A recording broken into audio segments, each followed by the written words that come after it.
नमस्कार दोस्तों, JMP weather YouTube channel पर आप सभी का स्वागत है। देश भर के मौसम पूर्वानुमान के साथ मैं हूं जितेंद्र दागी। दोस्तों, आज अगस्त महीने की 27 तारीख के दिन मंगलवार है। मौसम पूर्वानुमान में बात होगी डिप डिप्रेशन पश्चिम दिशा में आगे बढ़ते हुए राजस्थान के दक्षिण पश्चिम भाग, सौराष्ट्र के उत्तरी क्षेत्र के सीमावर्ती क्षेत्र के आसपास बना हुआ है। इसके प्रभाव से कई राज्यों में बहुत भारी बारिश के चलते बाढ़ जैसी स्थिति बनने का पूर्वानुमान है। और जानेंगे इस समय मानसून वर्षा की ताज़ा स्थिति और मौसमी सिस्टम की ताज़ा स्थिति के बारे में। आने वाली 24 घंटे के दौरान ECMWF मॉडल और GFS मॉडल के अनुसार कहां पर कितनी बारिश होगी विस्तार से जानेंगे। दोस्तों, वीडियो में अंत तक बने रहे और चैनल को सब्सक्राइब कर दे, क्योंकि जहां पर ऐसे ही मौसम की ताज़ा जानकारी रोजाना आप तक पहुंचती रहती है। और वीडियो को लाइक करना न भूलें। दोस्तों, अगस्त महीना जाने से पहले देश में दक्षिण पश्चिम मानसून काफ़ी सक्रिय हो चुका है। मजबूत सिस्टम के चलते देश में बीते 24 घंटे के दौरान 62% ज़्यादा बारिश हुई है। 24 और 25 अगस्त को भी देश में सामान्य से अधिक बारिश हुई थी। जैसा कि इस समय राजस्थान के दक्षिणी भाग, गुजरात के उत्तरी क्षेत्र पर बना मजबूत सिस्टम डिप डिप्रेशन के प्रभाव से देश के पश्चिम भारत में बहुत भारी बारिश हुई है। मध्य भारत की बात की जाए तो बीते 24 घंटे के दौरान 191% ज़्यादा बारिश हुई है। उत्तर पश्चिम भारत में भी 29% ज़्यादा बारिश हुई है, जिसमें सौराष्ट्र कच्छ में लगभग 1200% अधिक बारिश हुई है। गुजरात में 800% ज़्यादा बारिश हुई है। वहीं मध्य महाराष्ट्र, राजस्थान के पूर्वी क्षेत्र में भी 400% बारिश ज़्यादा हुई है बीते 24 घंटे के दौरान। दोस्तों, जैसा कि मैप में आप देख सकते हैं, 25 से लेकर 26 अगस्त के बीच सौराष्ट्र के मोरबी, सुरेंद्रनगर, पाटन में बहुत भारी बारिश हुई है। वहीं गुजरात के सभी क्षेत्र, राजस्थान के दक्षिण पूर्वी क्षेत्र, बांसवाड़ा, प्रतापगढ़, चित्तौड़गढ़ से लेकर भीलवाड़ा तक भारी बारिश हुई है। वहीं कोंकण, गोवा, गांगे पश्चिम बंगाल में भी भारी बारिश हुई है। वहीं कोंकण के उत्तरी क्षेत्र, पालघर, मुंबई, वहीं महाराष्ट्र के उत्तरी क्षेत्र, नासिक, धूल में बहुत भारी बारिश हुई है। वहीं मध्य प्रदेश के अधिकतर भाग, इसके अलावा राजस्थान के अधिकतर भाग, दक्षिणी उत्तर प्रदेश, छत्तीसगढ़, उड़ीसा, तेलंगाना के उत्तरी क्षेत्र, तटीय कर्नाटक में मध्यम से तेज बारिश हुई है। बढ़ते हैं आगे। आप जानते हैं इस समय देश में बने वेदर सिस्टम के बारे में। जैसा कि दोस्तों, एक सप्ताह पहले बांग्लादेश, पश्चिम बंगाल के ऊपर बना लो प्रेशर एरिया सिस्टम धीरे धीरे पश्चिम दिशा में आगे बढ़ते हुए इस समय राजस्थान के दक्षिण पश्चिम भाग, इसके अलावा सौराष्ट्र के उत्तरी भाग के ऊपर बना हुआ है। ये मजबूत होते हुए इस समय डिप डिप्रेशन के रूप में राजस्थान के दक्षिण पश्चिमी क्षेत्र, सिरोही, बाड़मेर के दक्षिण पश्चिम भाग, इसके अलावा सौराष्ट्र के उत्तरी क्षेत्र, साबरकांठा, बनासकांठा के ऊपर बना हुआ है।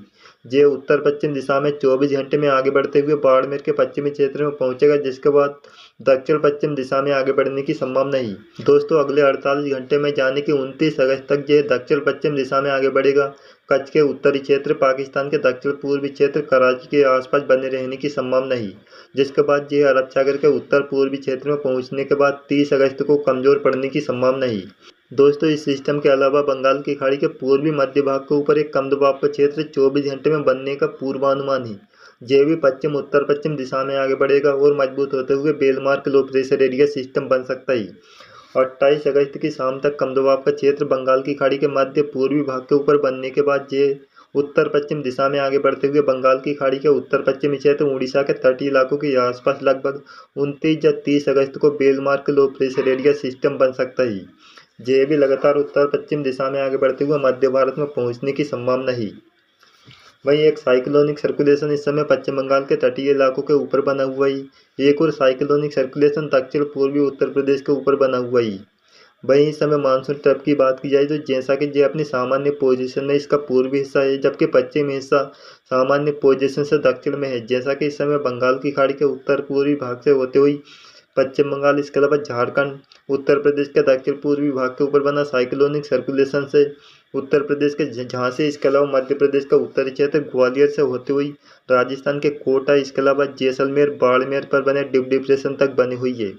वहीं ऑफशोर जोन ट्रफ की बात की जाए तो इस समय ये केरल के तटीय भागों से लेकर गुजरात के दक्षिणी भाग तक बनी हुई है। वहीं तमिलनाडु के ऊपर एक उत्तरी दक्षिणी ट्रफ बनी हुई है। आप जानते हैं मौसम पूर्वानुमान को आने वाले 24 घंटे में ECMWF मॉडल और GFS मॉडल के अनुसार कहां पर कितनी बारिश होगी और जानेंगे दोनों पूर्वानुमान में कितना अंतर है। सबसे पहले बात करते हैं ECMWF मॉडल के पूर्वानुमान की, कहां पर कितनी बारिश होगी। जैसा कि दोस्तों, डिप डिप्रेशन के प्रभाव से पश्चिम भारत में बहुत भारी बारिश होगी, खासकर गुजरात, सौराष्ट्र, कच्छ में। इसके अलावा पूर्वी भारत उत्तर भारत में भी बारिश की शुरुआत होने की संभावना है।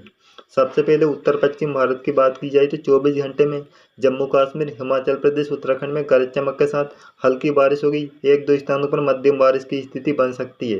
वहीं लद्दाख में बूंदाबांदी की स्थिति बन सकती है। वहीं मैदानी इलाकों की बात की जाए तो जहाँ पर पंजाब के पश्चिमी क्षेत्र बठिंडा, मनसा, संगरूर से लेकर तरन अमृतसर तक गरज चमक के साथ हल्की, कुछ स्थानों पर मध्यम बारिश होने की भी संभावना है। बाकी क्षेत्र में गरज के साथ बूंदाबांदी होगी। हरियाणा की बात की जाए तो अलग अलग क्षेत्रों में बादल बनेंगे, गरज चमक के साथ बूंदाबांदी, कुछ एक स्थानों पर हल्की से मध्यम बारिश की स्थिति बन सकती है। दिल्ली, चंडीगढ़ में भी इसी प्रकार गरज चमक के साथ हल्की बारिश होने की संभावना है। उत्तर प्रदेश की बात की जाए तो जहां पर मानसून सक्रिय होने की संभावना है। पूर्वी उत्तर प्रदेश के कई स्थानों पर तेज बारिश होगी। वहीं पश्चिमी उत्तर प्रदेश में भी गरज चमक के साथ बूंदाबांदी या हल्की बारिश होने की संभावना है। 24 घंटे के दौरान बदायूं, लखनऊ, इसके अलावा लखीमपुर खीरी, बहराइच, इटावा, कानपुर से लेकर झांसी, चित्रकूट, बांदा में गरज चमक के साथ हल्की या मध्यम बारिश होने की संभावना है। पूर्वी उत्तर प्रदेश की बात की जाए तो जहां पर जौनपुर, रायबरेली से लेकर आजमगढ़, अयोध्या, महाराजगंज, कुशीनगर, देवरिया, प्रयागराज तक गरज चमक के साथ तेज बारिश होने की संभावना है। राजस्थान की बात की जाए तो राजस्थान के दक्षिण पश्चिमी क्षेत्र में डीप डिप्रेशन के प्रभाव से उत्तर पूर्वी तेज हवाएं चलने की संभावना है। अगर बारिश की बात की जाए तो जोधपुर, जैसलमेर के दक्षिणी क्षेत्र, इसके अलावा सिरोही, जालौर, उदयपुर तक तेज या भारी बारिश होने की संभावना है कई स्थानों पर। पश्चिम भारत के मौसम की बात की जाए तो जहां पर गुजरात, सौराष्ट्र, कच्छ में बहुत भारी बारिश होगी। 24 घंटे के दौरान पोरबंदर, इसके अलावा देवभूमि, द्वारका, अमरेली के उत्तरी क्षेत्र, सुरेंद्रनगर, मोरबी, बोटाद तक बहुत भारी बारिश होगी। लगभग 100 से लेकर 300 मिलीमीटर तक की अत्यंत भारी बारिश के चलते बाढ़ जैसी स्थिति बन सकती है, जलभराव जैसी स्थिति बनेगी। वहीं कच्छ, इसके अलावा गुजरात के उत्तरी क्षेत्र में भी भारी बारिश होने की संभावना है, जहां पर सावधानी बरतनी चाहिए। वहीं कोंकण, गोवा में भी भारी बारिश होगी। वहीं मध्य महाराष्ट्र, मराठवाड़ा में बारिश में कमी देखने को मिलेगी। कुछ स्थानों पर बूंदाबांदी होने की संभावना है। मध्य भारत के मौसम की बात करते हैं, जहां पर 2 से 3 दिन तक मानसून कमजोर बना रहेगा। फिर भी मध्य प्रदेश के उत्तर पूर्वी क्षेत्र, सतना, पन्ना, सीधी, सिंगरौली, उत्तरी छत्तीसगढ़ के कोरिया, सूरजपुर, बलरामपुर में गरज चमक के साथ हल्की सा मध्यम बारिश होने की संभावना है। वहीं 2 दिन के बाद पूर्वी मध्य प्रदेश, छत्तीसगढ़ में बारिश बढ़ने की संभावना है। वहीं पूर्वी भारत की बात की जाए तो जहां पर झारखंड, बिहार के दक्षिण पश्चिमी क्षेत्र जैसा कि बक्सर, रोहतास, गया, नवादा, भागलपुर में गरज चमक के साथ हल्की से मध्यम बारिश होगी। कुछ स्थानों पर तेज बारिश होगी। वहीं गांगे पश्चिम बंगाल, बिहार के पूर्वी क्षेत्र में हल्की बारिश होने की संभावना है। उड़ीसा के पूर्वी क्षेत्र में मध्यम से तेज बारिश होने की संभावना है। वहीं सिक्किम में हल्की बारिश होगी। पूर्वोत्तर राज्य के नागालैंड, मणिपुर, मिजोरम, त्रिपुरा, असम, मेघालय में गरज चमक के साथ हल्की, कुछ स्थानों पर मध्यम बारिश होगी। दक्षिण भारत की बात की जाए तो तटीय कर्नाटक, अंडमान निकोबार द्वीप समूह में मध्यम से तेज बारिश होगी।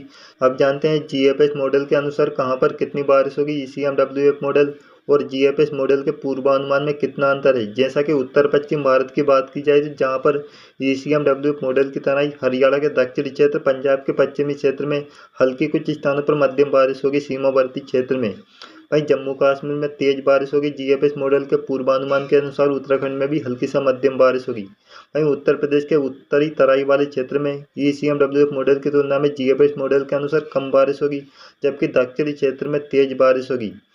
जीएफएस मॉडल के अनुसार राजस्थान के दक्षिणी क्षेत्र, सिरोही, जालौर, बाड़मेर के दक्षिणी क्षेत्र में तेज बारिश होगी। वहीं पश्चिम भारत की बात की जाए तो जहां पर सौराष्ट्र, कच्छ में भारी बारिश होगी। गुजरात के उत्तरी क्षेत्र में भी बहुत भारी बारिश होगी। जैसा कि सौराष्ट्र की बात की जाए तो पोरबंदर, इसके अलावा देवभूमि, द्वारका, मोरबी में बहुत भारी बारिश होने की संभावना है। वहीं मध्य भारत की बात की जाए तो ईसीएमडब्ल्यूएफ मॉडल की तरह ही पूर्वानुमान है। पूर्वी भारत में झारखंड, पश्चिम बंगाल में तेज बारिश होगी।